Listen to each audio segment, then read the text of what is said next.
Okay, friends, we're going to move now to our last speaker. Thank you, audience. So, our final speaker is a highly effective campaigner, a lawyer, and she's also the wife of Julian Assange. Please welcome Stella Assange.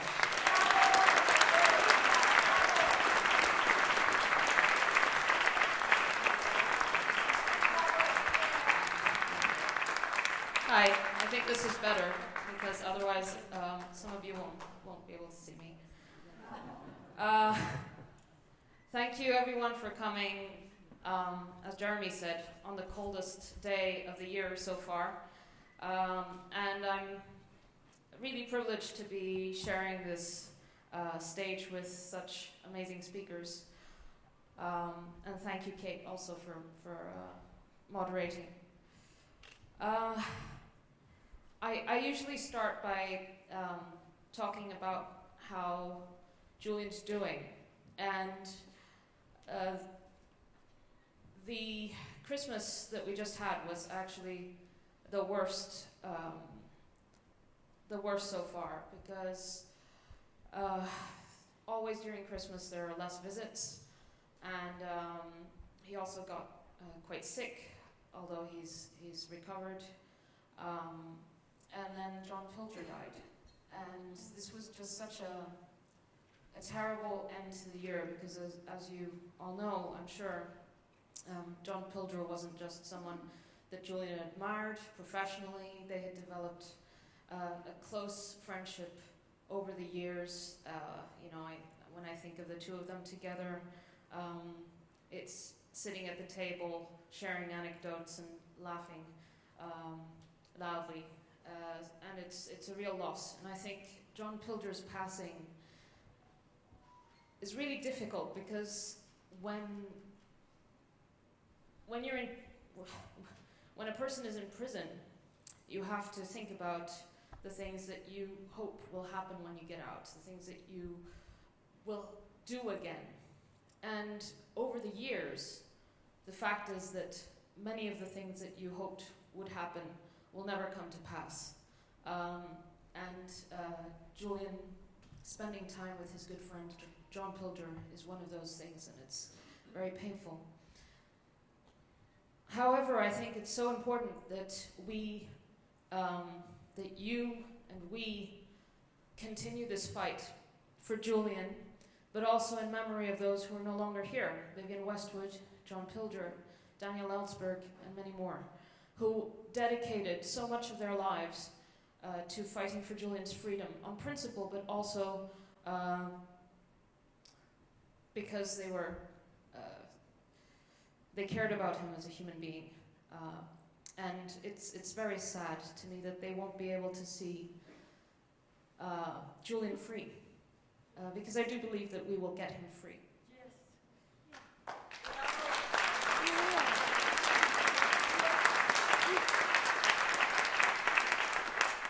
So John Pilger's passing really got me thinking about the passage of time, obviously, as I just said, and also about how, when I have interviews and so on, I say, well, this was back in 2013 or something, and a lot of these events I have in my head as if they were just yesterday, but when you think about it, it's 11 years ago, already 2013.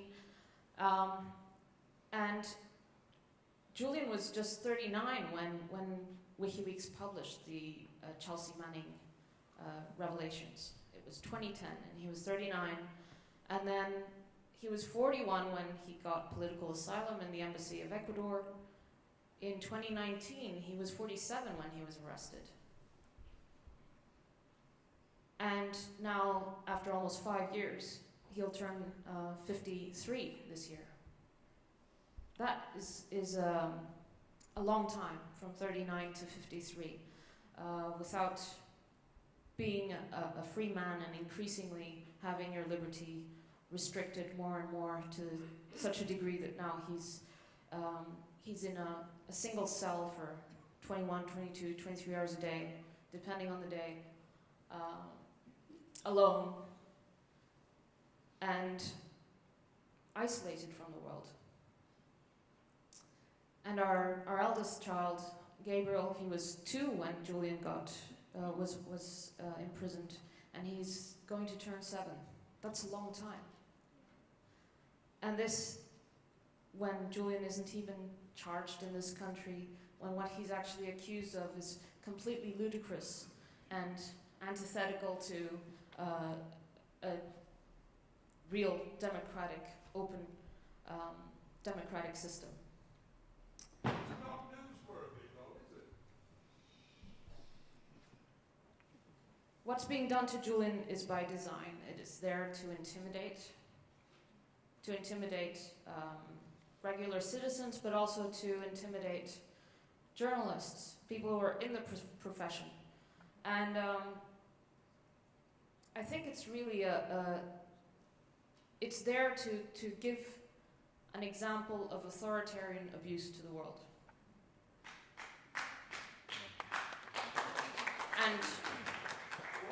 And to claim that they can get away with it while saying that they're a democracy.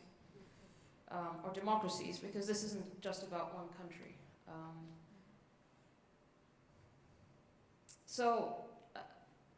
Many of you already know what Julian's accused of. He's accused of telling the truth, of practicing journalism.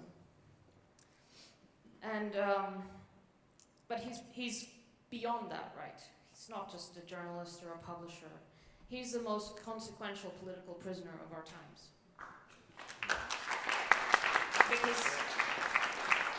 Because he reveals the incoherence, the contradictions of liberal democracies.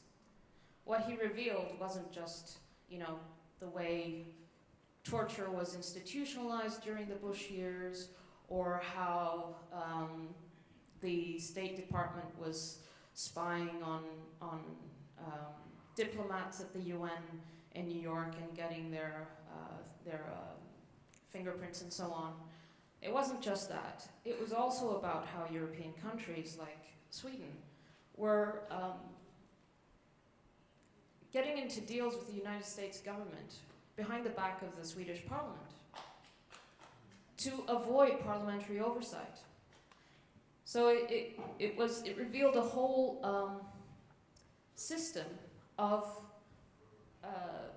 avoiding democratic process, oversight, accountability. And that's the really embarrassing part, that it had been baked into the system, the way power operates, because it's not like there was no reform afterwards. It was just embarrassing, like the emperor was caught naked. And one of the examples of the importance of the publications. In fact, Julian is indicted in relation to the rules of engagement in Iraq, and I think he faces 30 or 40 years just in relation to the rules of engagement. This was the publication of Collateral Murder together with the rules of engagement. Basically the rules that determine when you can kill a person in war. And Chelsea Manning actually did an interview with Louis Theroux, which is on the BBC, which is interesting to watch, and she really kind of explained her motives for leaking that information. And it's not just about how the Collateral Murder video that you saw was covered up by the United States, saying, oh, it was all fine according to our rules of engagement. As Julian says in one of the interviews is, well, if those are the rules of engagement, then they violate international law. It's not just that. It's about those young soldiers who are sitting in the helicopter, who are killing those people, who then go back to the United States or to Britain with PTSD, and then you end up with an epidemic of suicides. Because these young men and women are put in a situation, a system that is corrupt, that leads to these kinds of killings. And only a tiny minority of people, even if they behaved in that way at that time, can live with themselves after that. So it's not just about the victims of war in the moment. It's the victims that war creates through the perpetrators as well. So, anyway, I think from my standpoint, the support for Julian is amazing and incredible. And it's a global movement. It's here in the UK when we were around standing, doing the Hands Around Parliament protest. That was an incredible day.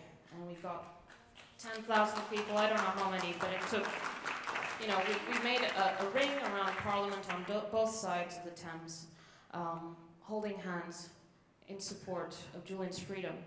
And this is mirrored all over the world. In Italy, I'm absolutely amazed by Italy because there are dozens of towns and cities that are proposing honorary citizenship for Julian, and he is now an honorary citizen of Naples.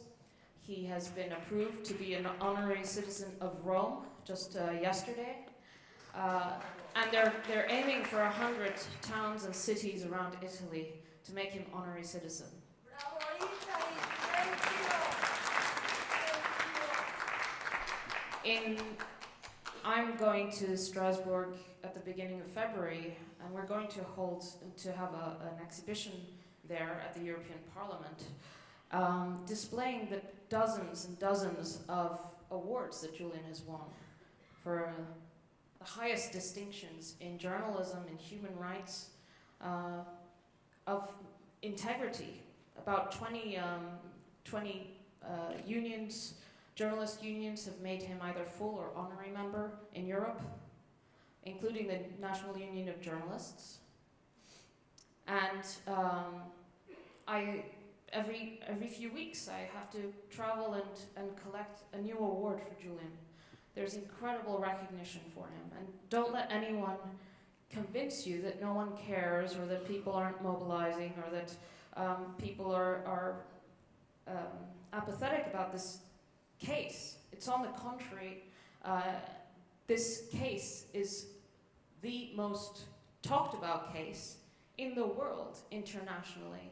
I mean, you had Lula da Silva opening the UN General Assembly in September, talking about Julian in his opening speech. He was third, I think, in the lineup.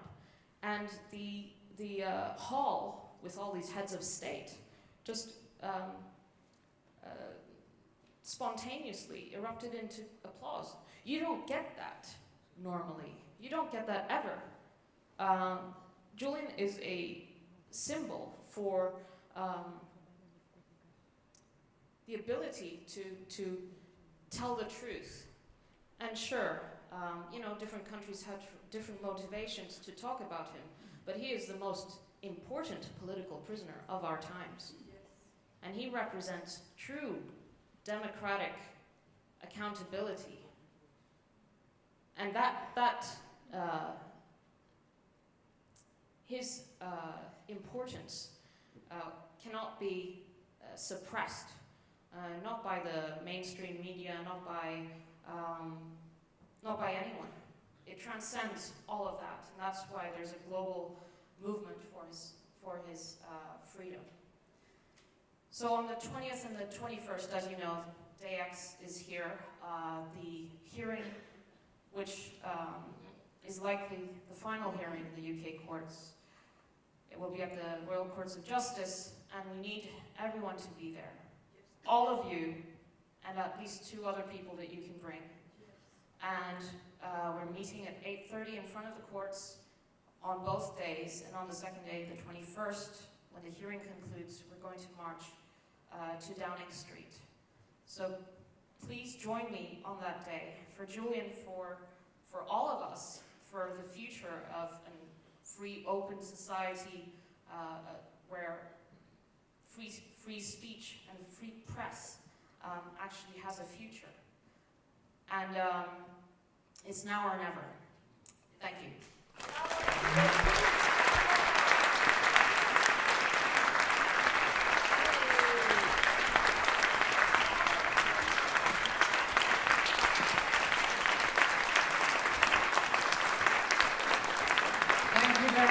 indeed, Stella. And please be assured of our love and solidarity to you and your family until Julian is through. So thank you very much. Thanks to all our fantastic speakers this evening. It's been an incredible rally. And please, to just repeat what Stella said, please join her on those 2 days. Bring everyone that you can and make sure the message, Free Assange, is loud and clear across our society. Thank you for coming tonight.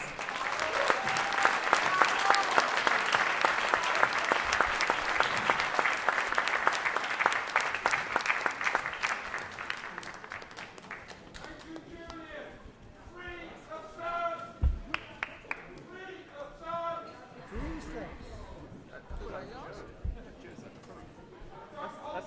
That's not mine.